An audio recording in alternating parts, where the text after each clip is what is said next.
eu sou geminiana, sabe? E eu gosto de até no último momento eu poder mudar de opinião. Então o máximo que eu puder segurar essas informações, para mim é melhor, porque vamos supor que às vezes eu chego aqui e às vezes eu vejo alguma coisa acontecendo que eu falo assim, eu preciso falar daquilo ali, né? Eu tenho que deixar tudo que eu ia falar antes, eu quero falar daquilo. Eu gosto de ter essa possibilidade, essa liberdade de chegar no último segundo e mudar tudo, entendeu? Aí tem gente que fala, isso aí não bate bem não. Mas, considerando que eu era muito pequena e minha mãe me levava no centro, mesmo que eu fiz toda aquela coisa errada, eu fiz, sabe, gente? Eu fiz, como é que chama? Catecismo, primeira comunhão, crisma, não sei o que lá de jovem, tudo isso da Igreja Católica também. Mas eu era adolescente, eu li todas as obras básicas e desde que eu fiz 18 anos eu passei a frequentar o centro espírita por mim mesma e desde sempre eu continuei estudando. Então, tô quase chegando nos 42. A gente presume que alguma coisa de tudo que eu li entrou, né? E aí a gente presume que a gente tenha condições de chegar aqui e às vezes desviar um pouquinho o assunto que ia falar, porque afinal de contas é muito tempo lendo, alguma coisa tem que ter ficado, né? Mas vamos voltar. Boa noite a todos. Eu quero agradecer a oportunidade de estar aqui hoje. Logo que eu cheguei eu tive 2 excelentes notícias, eu fiquei muito feliz, que depois eu comento sobre isso. Então eu fiquei até mais leve, eu estava até cansada, eu fiquei até mais leve. E a respeito da mensagem da noite, do que eu estava pensando no caminho e tudo mais, nós temos algo que nos costuma atormentar, que tem vários nomes, mas um dos nomes que nós damos é vicissitude. E a gente fala, o que é isso? E aí eu vou ler um trechinho de um livro que eu adoro para vocês. Mudança das coisas que se sucedem, alternativa, alternância, eventualidade, acaso, revés, instabilidade das coisas. Isso seria um vocabulário simples, né? Que qualquer um tem acesso. Agora nós vamos analisar na visão espírita. É o somatório das dificuldades e aflições que permeiam a vida do homem. O sofrimento resultante atua como advertência dos erros cometidos e o acorda para as responsabilidades assumidas no bem. Então, vou só fazer um parênteses aqui. Eu passei a usar uma expressão para conversar com as pessoas, eu passei a dizer a seguinte frase: nós não estamos no planeta Terra a passeio. Muitos de nós não nos demos conta ainda do que isso significa. Muitos de nós acreditamos que nós viemos para o planeta Terra para ir para uma balada, para assistir novela das 8, né, para brincar de joguinho no computador, para pôr as pernas para cima e descansar. Muitos de nós ainda temos a impressão errônea de que nós estamos aqui tirando férias. Isso não é real, né? Nós estamos aqui por uma razão. Todos nós temos uma incumbência a fazermos, né? Então veja, diante disso, muitas vezes nós enfrentamos determinados desafios. E eles servem para quê? Para nos lembrar, para nos advertir dos erros que nós cometemos anteriormente e para nos acordar, para nos despertar para as responsabilidades que nós assumimos no bem. Então veja, todos nós temos responsabilidades. Todos nós assinamos o nosso programa, o nosso contrato reencarnatório e nós dissemos que quando aqui estaríamos, nós iríamos cumprir com as nossas obrigações que a gente assumiu lá, que nós escrevemos lá. Que nós viríamos para cá e que nós iríamos auxiliar não só a nós mesmos a melhorarmos, nós iríamos pagar as nossas dívidas, mas nós também auxiliaríamos no processo de evolução do planeta. Então nós não viemos à toa. E aí, muitas vezes, a gente tem a bênção do esquecimento. Tem uma outra brincadeira que eu costumo fazer, que seria bom que a gente tivesse a bênção do esquecimento nesta mesma vida, que chegasse ali por volta dos 30, 40, a gente esquecesse o que a gente fez de errado até ali e começasse a contar de novo dali para frente, só com a parte positiva, né? Eu acho que seria bem proveitoso para a gente isso. Algumas pessoas desenvolvem isso um pouco mais tarde, é chamado Alzheimer, né? Mas tirando esses casos da ciência, seria bom que a gente tivesse essa possibilidade de mais ou menos aqui por volta dos 30, 40 anos, a gente pudesse começar com um pouco menos de peso. Mas então o que ocorre? Nós nos deparamos com algo chamado vicissitude, esse sofrimento, essa dor que nos chama a razão, que nos chama ao despertar do que é que nós estamos fazendo aqui, que nós não estamos aqui a passeio. Portanto, as vicissitudes da vida são provas impostas por Deus ou escolhidas por nós mesmos no estado de espírito. Então, pode ser que às vezes a gente não cumpriu os nossos contratos anteriores muito bem, né? Nós estamos fazendo constantemente renegociação das nossas dívidas. Cada vez que a gente reencarna, a gente renegocia as dívidas anteriores. Nós não somos bons pagadores, eu sinto dizer isso para vocês. Os nossos nomes estão todos inscritos no Serasa, no SPC, em todos os órgãos de proteção ao cliente. E aí o que acontece? Diante de todas essas reiterações de ficarmos devendo e devemos novamente, a gente faz lá um acordinho, eu vou pagar R$100 por mês da dívida anterior, tá? Só que aí, o que eu faço? Eu fico sem pagar alguma coisa aqui de novo. E a minha dívida, que era milhares e milhares de parcelas de R$100, acrescidas de juros, correção monetária, ainda eu tenho que acrescer essa nova dívida que eu fiz. Essa nova roupa que eu comprei e não paguei, né? Essa nova ofensa que eu pratiquei. Às vezes eu fiquei com muita raiva de alguém e cometi um desatino. Às vezes eu estapeei alguém. Às vezes eu joguei o carro em cima de alguém. E tantas outras coisas mais que eu possa ter feito nesta mesma existência, né? E aí nós vamos somando, nós vamos nos endividando cada vez mais. E aí eu preciso fazer o quê? Eu preciso expiar, eu preciso pagar essas faltas anteriores. E elas são por quê? Por que eu cometi essas faltas? Porque eu desrespeitei as leis de Deus. Qual que é a maior lei de Deus? Amar a Deus sobre todas as coisas e ao próximo como a ti mesmo. Então, se eu não conseguir fazer isso ainda, diariamente eu estou desrespeitando a maior lei de Deus. E se diariamente eu estou desrespeitando a maior lei de Deus, eu estou acumulando dívidas para mim mesmo. Eu vou ter que pagar isso em algum momento. A sua origem, qual a origem da sua vicissitude, da minha vicissitude, pode estar na encarnação presente ou nas anteriores. E muitas vezes as causas se originam na imprevidência, na intemperança e nos excessos de toda a ordem. É, pois, o resultado das imperfeições humanas.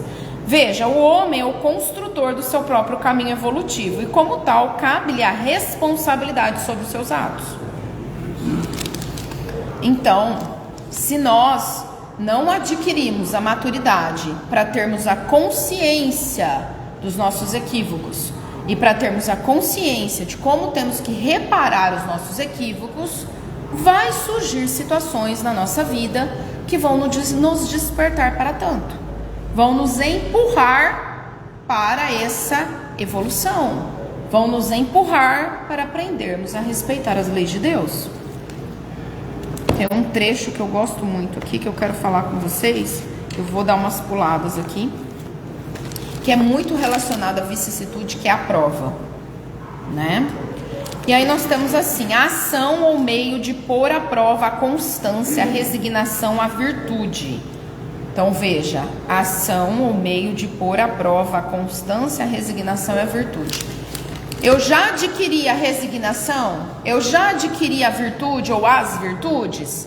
Se eu já as adquiri, quando surge uma prova, eu estou me testando. Eu estou verificando os meus conhecimentos adquiridos. Eu estou descobrindo se eu realmente já estou apta a dizer que sou uma pessoa resignada ou não. Assim como aquelas provinhas que a gente fazia na escola. Para que elas servem? Para verificar o nosso conhecimento adquirido.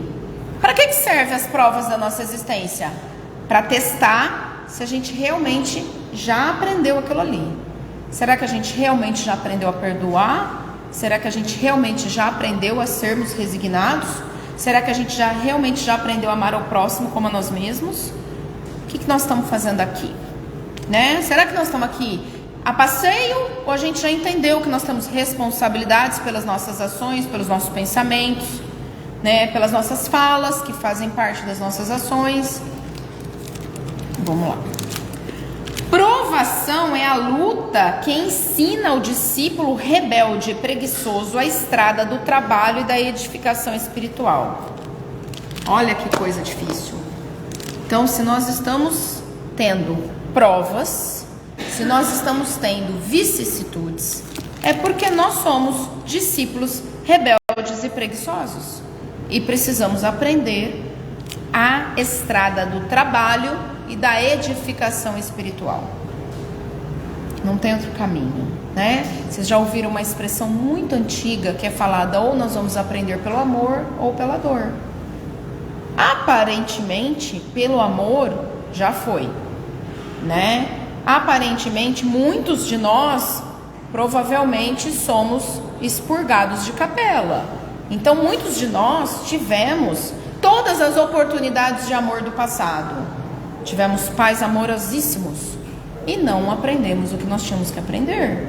Então, nós estamos numa situação de aprendermos pela dor, né? É assim, nós vamos aprender, cedo ou tarde. E é tão interessante, porque eu costumo falar isso pro meu filho. Meu filho tem 6 anos. Eu falo assim: filho, você vai aprender.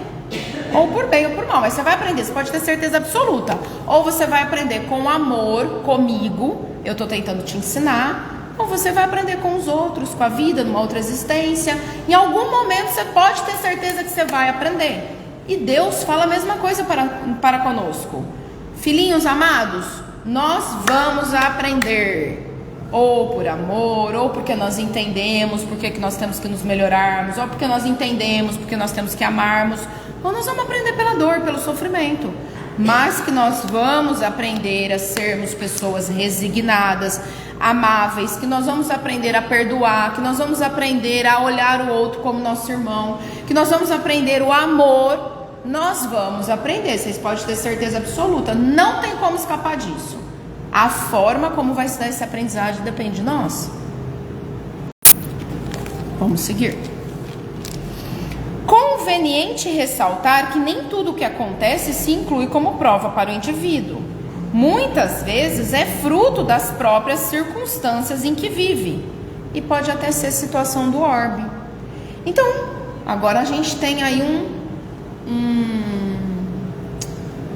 uma bondade, nós temos um benefício, nós temos um alívio aí. Nem todos os nossos sofrimentos são provas para nós. Pode ser que seja a condição do planeta, né? Porque afinal de contas, nós estamos num momento em que o nosso planeta está passando por uma reformulação. Então tá tudo meio tumultuado, né? Ontem mesmo eu lembrei de algo muito importante que eu estava falando para minha mãe. Dizem, né? Já faz algum tempo que a gente não sabe mais o que é verdade, o que é mentira, até que ponto que as coisas estão sendo contadas para nos mantermos no curral, né? A gente não sabe isso. Então o que ocorre? Para nos mantermos quietinhos, para nós não nos rebelarmos contra algumas coisas, a gente não sabe da nossa história ou da nossa história o que é verdade, o que é mentira.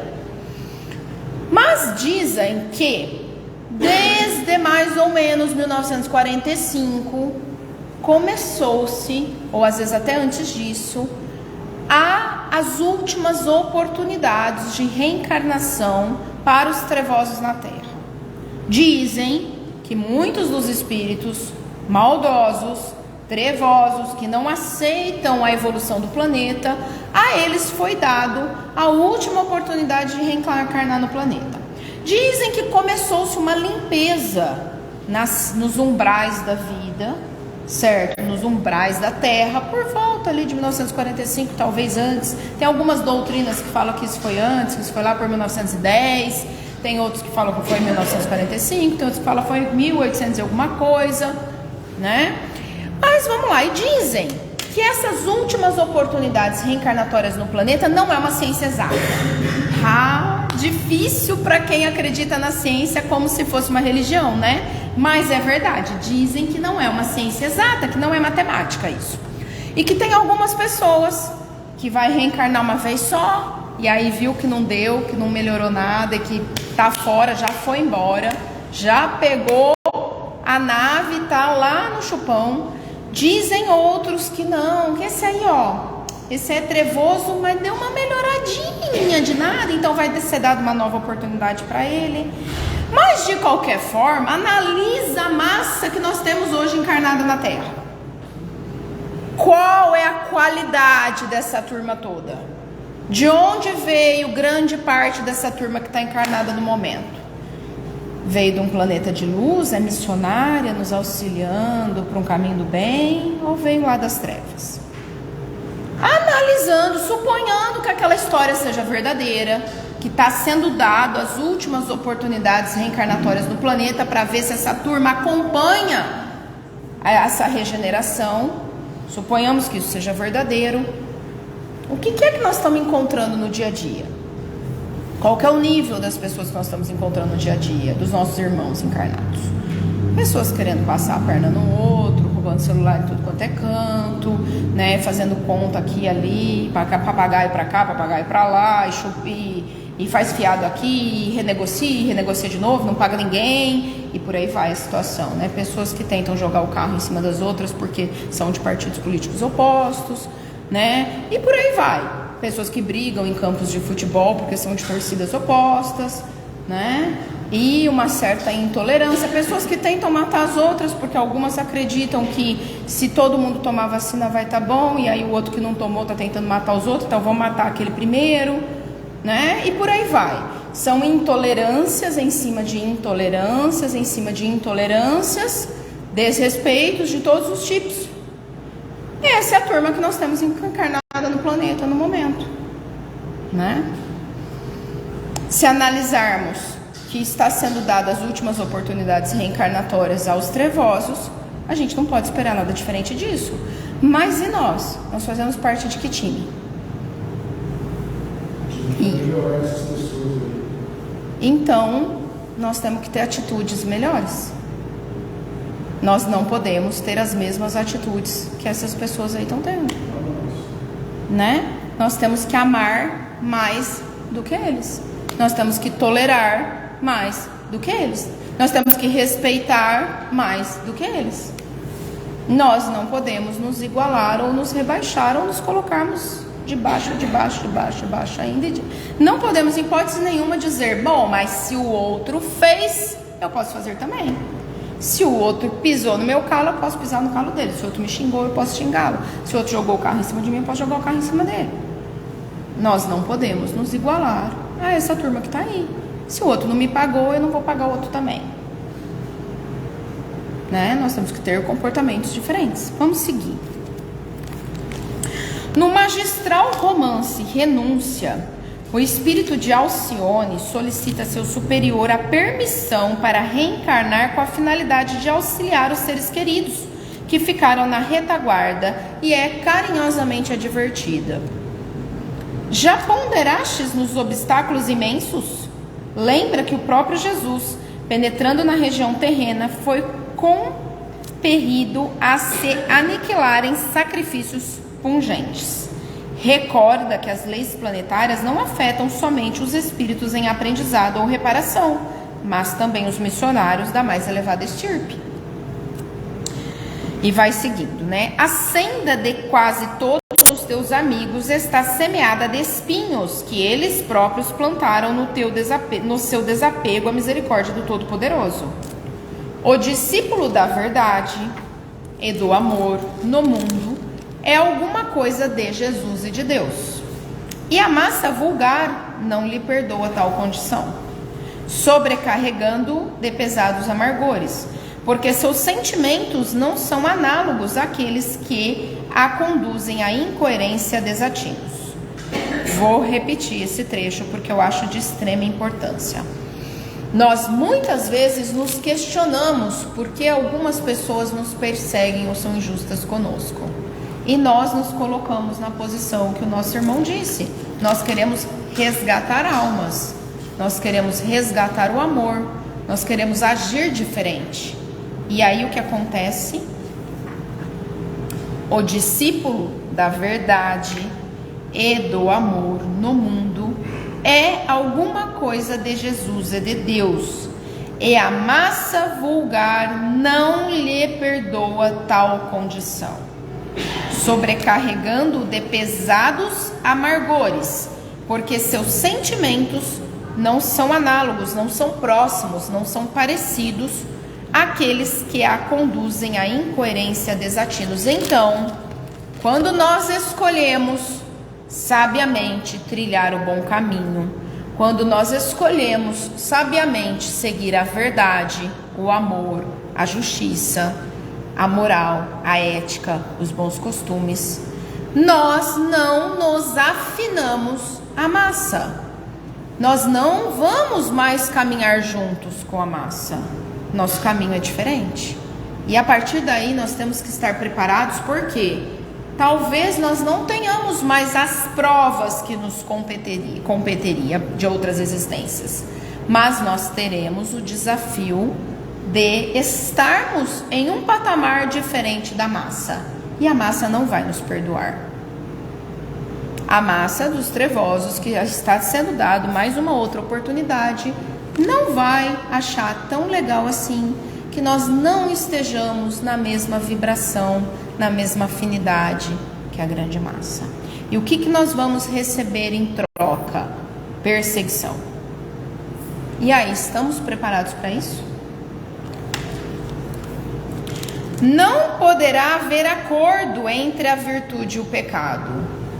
Então, o que acontece? Não dá para nós acordarmos, para nós... tem um termo para isso que me fugiu agora. É uma palavra da língua portuguesa mesmo. Mas não dá para nós negociarmos com o pecado. Ou nós estamos do lado da verdade, ou nós estamos do lado da virtude, ou nós estamos do lado do pecado, da corrupção e tantas outras coisas mais. Existe uma linha que divide isso. Isso, perfeito, era esse nome que eu queria. Não dá pra gente barganhar com o mal. Não tem como. Entendeu? E veja, a partir do momento que nós nos colocamos no caminho da verdade, da justiça, do amor, da seriedade, da virtude, parece que de um lado, por mais que ocorram coisas na nossa existência que a gente pode parecer que está dando errado, na verdade está dando tudo certo.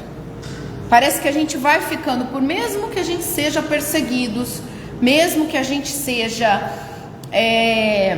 odiados, hoje em dia a gente tem, né, o ódio do bem, mesmo que a gente seja odiados por isso, vai dando tudo certo, entendeu? Parece que vai nos livrando de situações e de pessoas não tão legais assim pra gente ter como amiguinho, best friends forever, entendeu? E aí o que acontece? Às vezes naquele momento que acontece determinada situação na nossa vida, que a gente pensa que tá tudo andando tudo errado, a gente ainda não tem a consciência de que tá dando tudo certo e de que aquilo é livramento. Por quê? Porque nós não temos mais como caminhar na mesma reta que aquelas outras pessoas. A vida mudou. E aí o que mais que acontece? Parece que a gente vai ficando blindado. E parece que sem perceber, nós vamos nos libertando do mal. De más amizades, de lugares não tão legais assim, entendeu? De pessoas que às vezes vão nos arrastar para baixo e de tantas outras coisas mais. É muito interessante quando a gente começa a adquirir a consciência de ver isso acontecendo nas nossas vidas. Por um lado, nós estamos sendo atacados e vamos seguir sendo atacados porque a massa vulgar não vai nos perdoar outras escolhas. Mas ao mesmo tempo que nós estamos sendo atacados, nós estamos sendo blindados e protegidos por termos escolhido o caminho da verdade. Lembrando que Jesus disse: eu sou a verdade, o caminho e a vida. Ou o caminho, a verdade e a vida. Né? Ninguém vai ao Pai senão por mim. E tem outro trecho que está em João: conhecereis a verdade vos libertará.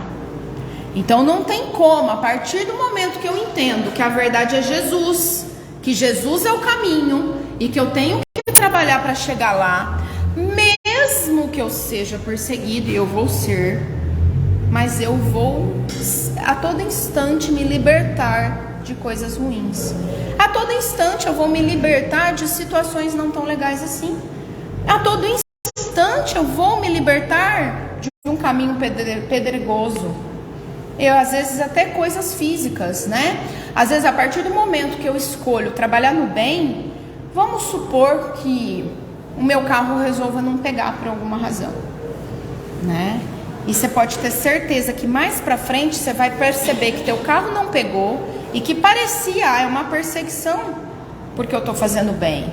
Na verdade era livramento de uma coisa pior, às vezes de um acidente que você teria se seu carro tivesse pegado naquele momento e você tivesse seguido por aquele caminho, né? Isso vai acontecendo o tempo inteiro. Olha, eu falo por mim, gente, acontece desvio no meu caminho o tempo inteiro, acontece coisas inusitadas o tempo inteiro, e naquele momento eu penso assim: putz, que porcaria que isso está acontecendo, né? Por que isso?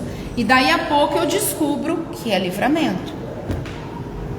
Eu ainda não aprendi a agradecer no exato momento que a coisa acontece, que parece que é um ataque. Eu ainda não aprendi, mas dali algumas horas eu consigo raciocinar e agradecer. Então eu já estou no caminho, né? Ainda não está no ponto, mas estou chegando lá, mas vamos seguir. Todos os que seguiram Jesus foram obrigados a identificar o destino com o sinal do martírio. Será que hoje nós seremos perseguidos como os cristãos que foram os primeiros cristãos? Será que nós seremos levados para o Coliseu e comidos por leões ou queimados vivos? Eu acredito que não. Embora a gente saiba que o cristianismo é perseguido em alguns países, né, que ninguém quer ver, né, embora nós saibamos que existam cristãos sendo mortos em diversos lugares do planeta, eu acredito que isso não vai acontecer conosco aqui. Pode ser que aconteça, pode ser que não. Mas e se acontecer? Nós estamos preparados para isso? Para seguirmos cristãos mesmo com uma ameaça assim? Nós estamos preparados para seguir Jesus mesmo numa situação dessa ou não?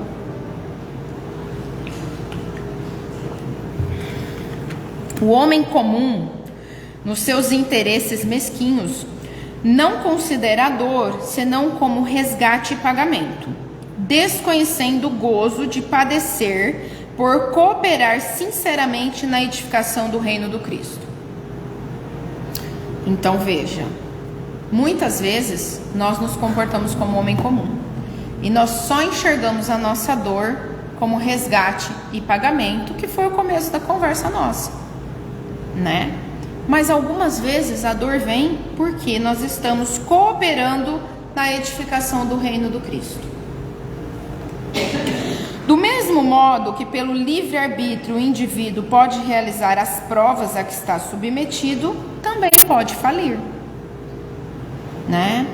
E eu acredito que muitas vezes, quando somos submetidos a provas, mais falhamos do que realizamos, né?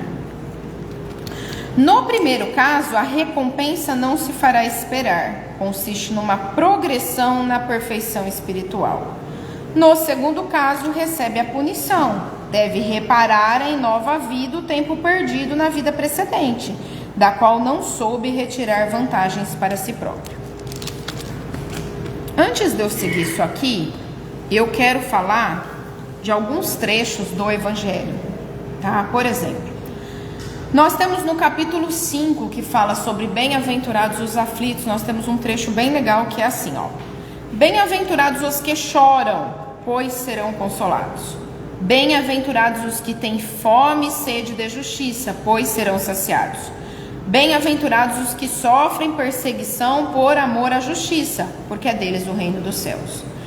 Isso está em Mateus, capítulo 5, item 5 e 6 e item 10. E aí, ele vai falar sobre a justiça das aflições no Evangelho, né? Porque muitas vezes nós não entendemos qual é a justiça. Por que é que nós estamos passando pelo que nós estamos passando? Nós temos tanto o capítulo 5 falando sobre isso. Nós temos o trecho que eu acabei de ler, que está neste livro aqui, ó, mas que é uma citação do livro Renúncia, né, de André Luiz. Nós temos um pedacinho muito importante que às vezes a gente se esquece de estudar, que está no capítulo 28, na coletânea de preces espíritas. No item 50, ele fala assim: bem-aventurados os que estão famintos de justiça, pois serão saciados. Bem-aventurados os que sofrem perseguição por amor à justiça, pois é deles o reino dos céus. Sereis felizes quando os homens vos amaldiçoarem, vos perseguirem e disserem falsamente todo mal contra vós por minha causa.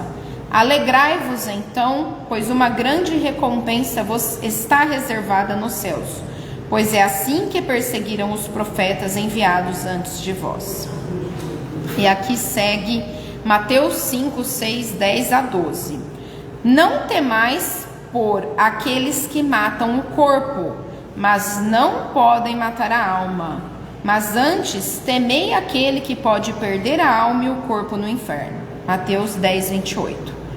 Então veja, muitas vezes nós nos indignamos quando nós vemos situações que nos parecem injustas, né? Muitas vezes nós sofremos em dobro quando nós entendemos que existem perseguições acontecendo.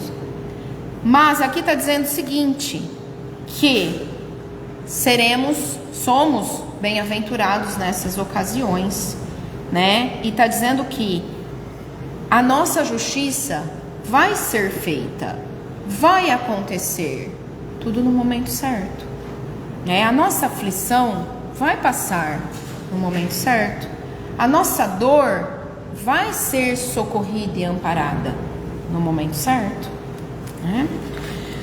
De todas as liberdades, a mais inviolável é a de pensar, que compreende também a liberdade de consciência. Amaldiçoar aqueles que não pensam como nós é reclamar essa liberdade só para si e recusá-la aos outros. É violar o primeiro mandamento de Jesus, o da caridade e do amor ao próximo. É muito importante nós lermos esse trecho e nós debatermos e refletirmos sobre ele, devido ao momento que nós estamos vivendo, tanto no Brasil quanto no mundo, né? Persegui-los por causa de sua crença é atentar contra o direito mais sagrado que todo homem tem de acreditar no que lhe convém e de adorar a Deus como ele o entenda. Aqui ele traz a crença para um campo religioso. Mas veja, volto a dizer, se eu tenho uma crença em determinada ideologia, eu não tenho que ter a minha crença respeitada? Independente de qual ideologia seja? Né? Veja, eu respeitar o outro não significa que o outro vai me intrujar goela abaixo aquele tipo de comportamento. São coisas diferentes, tá? Por exemplo, vamos pegar algumas situações aí, alguns caminhos temerários que às vezes a gente segura as palavras para não incorrer em nenhuma afronta e nenhum desrespeito a ninguém. Mas vamos pensar assim. Hoje nós temos uma situação muito discutível a respeito de sexualidade, né? Nós temos em todos os lugares debatido isso. E aí nós temos de um lado pessoas que entendem que se eu não permitir tudo, eu não estarei respeitando as identidades sexuais das pessoas. Nós temos de outro lado que entende que o seu posicionamento conservador não está sendo respeitado quando as outras pessoas querem que eu respeite tudo. E aí, como é que a gente fica nisso, né, nesse meio? Que caminho que a gente escolhe? Para onde é que nós vamos? O que eu entendo? Respeitar a escolha de cada um é uma coisa. Não significa que porque eu respeito a escolha da pessoa, eu sou obrigada a conviver com as pessoas se agarrando publicamente em todos os cantos. Esse é o meu posicionamento. Por quê? Porque eu não acho que é legal, independentemente da identidade que a pessoa tenha, nenhuma pessoa sair por aí se agarrando em todos os cantos. Seja a opção A, B, C, D, E, F, G, H, I, J, K, seja lá a letra do alfabeto que for, eu não acho que é respeitoso para com as crianças, para com os adolescentes, para com os idosos, para com as famílias, qualquer que seja a escolha de letra que a pessoa tenha, ela sair por aí se agarrando no meio da rua, na frente de todo mundo. Seja aos 5% da população, seja os 95% da população. E aí, se eu digo isso, eu estou deixando de respeitar a identidade de cada um, a escolha que a pessoa tem? Eu estou indo lá para a pessoa e falando assim, filho, você não pode fazer isso. Eu estou me intrujando na escolha da pessoa? Não, não estou. Eu estou dizendo o seguinte, você é livre para fazer a escolha que você quiser. Só que eu também sou livre para escolher o que eu quero ver ou não. Né? Então assim, eu respeito a sua escolha e você respeita o que eu quero ver ou não publicamente. Que tal isso? A gente não vai viver bem assim? Não vai viver todo mundo bem assim? Vamos pegar outro exemplo. Outro exemplo arenoso. Lodoso. Areia movediça. Vamos pegar outro exemplo. Temos pessoas que gostam da cor amarela, pessoas que gostam da cor vermelha. E aí o que acontece? Eu que gosto da cor amarela, de repente coloco na minha cabeça que eu quero obrigar todo mundo que gosta da cor vermelha a vestir amarelo. Ou eu que gosto da cor vermelha, eu quero obrigar todo mundo que gosta da cor amarela a vestir vermelho. E aí? Vai dar certo isso? Será que está tendo um respeito nas escolhas de cada um? Ou será que eu estou me intrujando na escolha do outro e querendo forçar a goela abaixo? Quando eu faço isso, quando eu quero forçar uma ideia a goela abaixo, eu estou sendo cristão?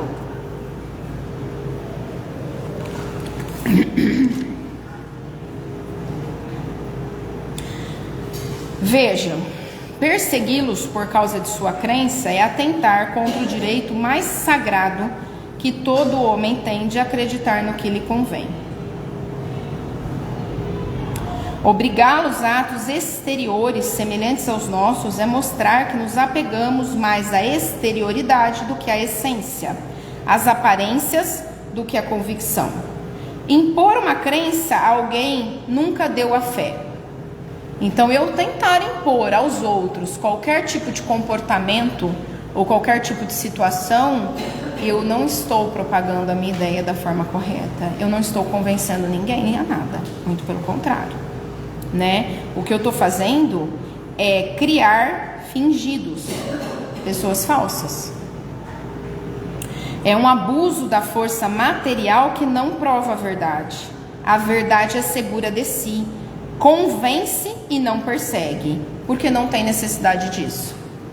Então, quando eu estou tentando intrujar alguém algo, passa a impressão, quando a gente estuda retórica, quando a gente estuda análise do discurso, que o que eu estou tentando fazer é mentir para as pessoas, né? E aí, a verdade, ela não aceita imposições.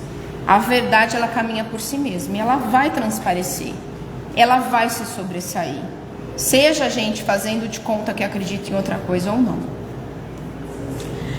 Aí eu vou voltar para a parte espírita. O espiritismo é hoje uma religião, mas se ele fosse somente uma opinião ou uma crença, por que não se teria liberdade de dizer-se espírita, como se tem a de se dizer católico, judeu ou protestante? De ser partidário desta ou daquela doutrina filosófica, deste ou daquele sistema econômico. Tá aqui, ó, evangelho, não sou eu que estou falando, né? Então, assim, por que eu não posso sair por aí e dizer que eu sou favorável ao livre comércio? O que eu estou afetando os outros se eu disser isso? E se eu sair por aí dizendo para as pessoas, eu não sou favorável ao livre comércio, eu sou favorável a uma economia estatizada? O que eu estou ferindo as pessoas se eu disser isso? Uma crença pode ser falsa ou verdadeira. Se o espiritismo for uma crença falsa, cairá por si mesmo, pois o erro não pode prevalecer contra a verdade. Quando a luz se faz nas inteligências e se é verdadeiro, nenhuma perseguição o tornará falso.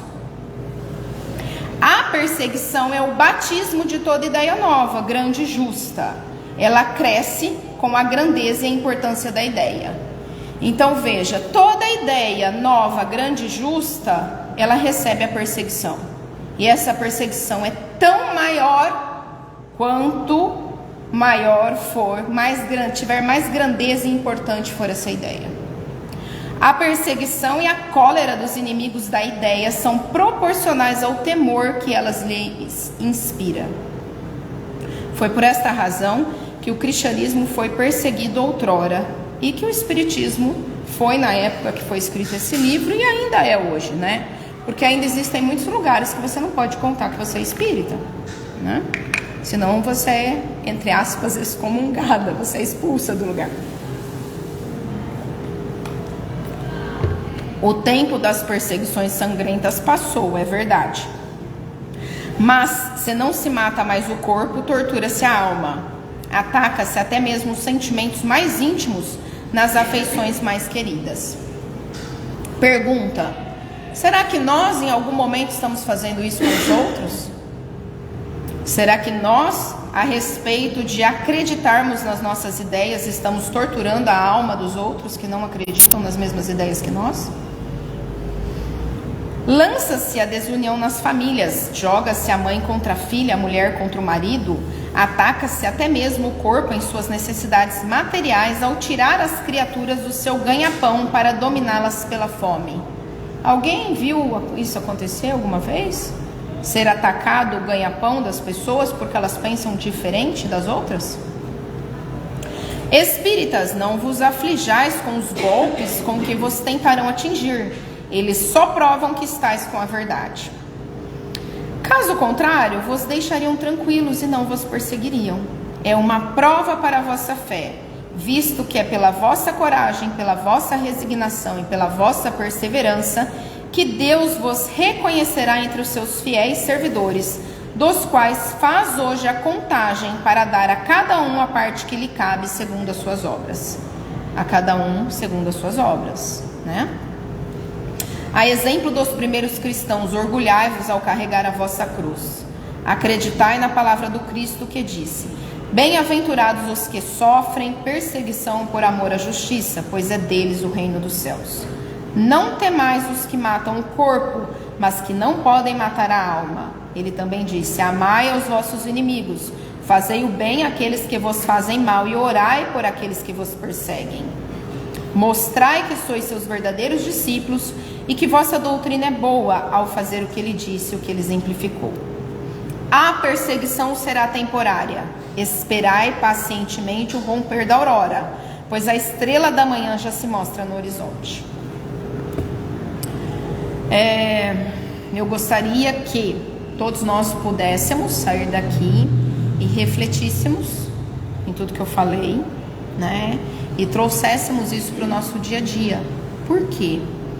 Porque não serve de muita coisa a gente ler algo, ou a gente assistir algo, ou ouvir alguém e a gente não refletir sobre aquilo, né? Nós temos que adquirir o hábito de pensar. Então nós temos que questionar o que foi falado, nós temos que cutucar o que foi falado, nós temos que puxar para outros exemplos, às vezes debater, né? Nós temos que aprender a fazer isso com tudo que nós ouvimos, lemos ou assistimos por aí. Eu espero que cada um encontre aquilo que veio buscar e que a paz do divino amigo Jesus esteja com todos nós. Vocês vão fazer uma prece, né? De encerramento ou não?